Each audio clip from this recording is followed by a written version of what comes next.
Shadow teachers often feel stuck in the middle.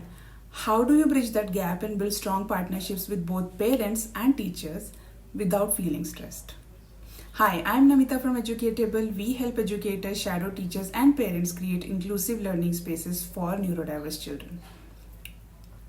If you have ever found it hard to balance communication between parents and classroom teachers, you're not alone.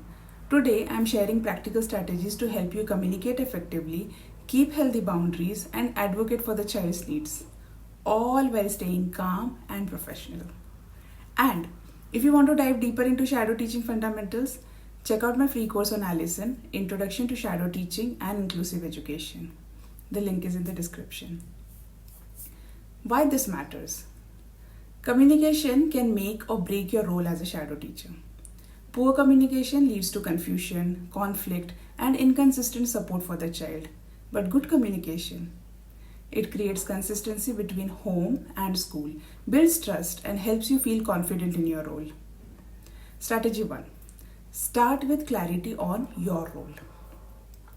A lot of misunderstandings happen because parents, teachers, and even school staff aren't clear on what a shadow teacher actually does.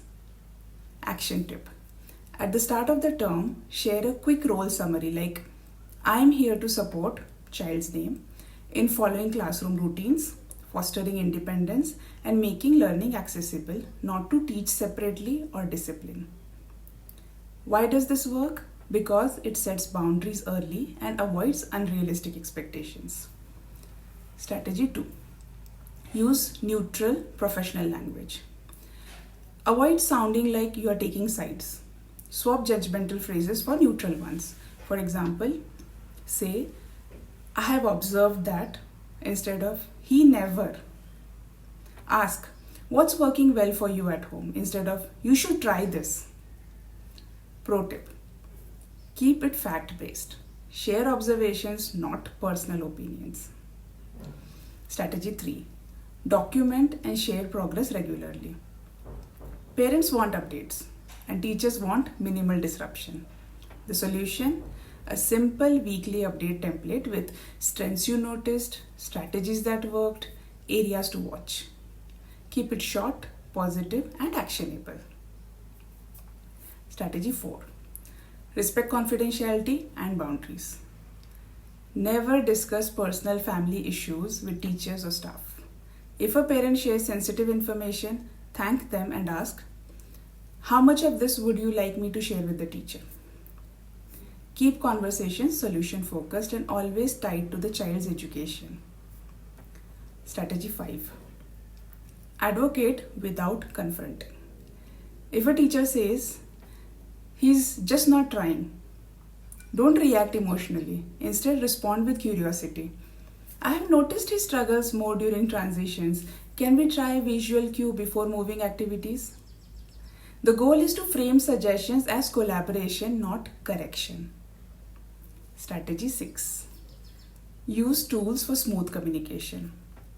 Share Google Docs for updates, WhatsApp groups for urgent updates with clear rules, visual schedules, and homeschool journals for consistency.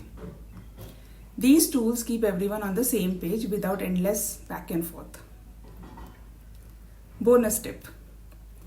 If a conversation feels tense, pause and bring it back to the shared goal, the child's success and well-being. When you approach every discussion from that angle, teamwork becomes easier.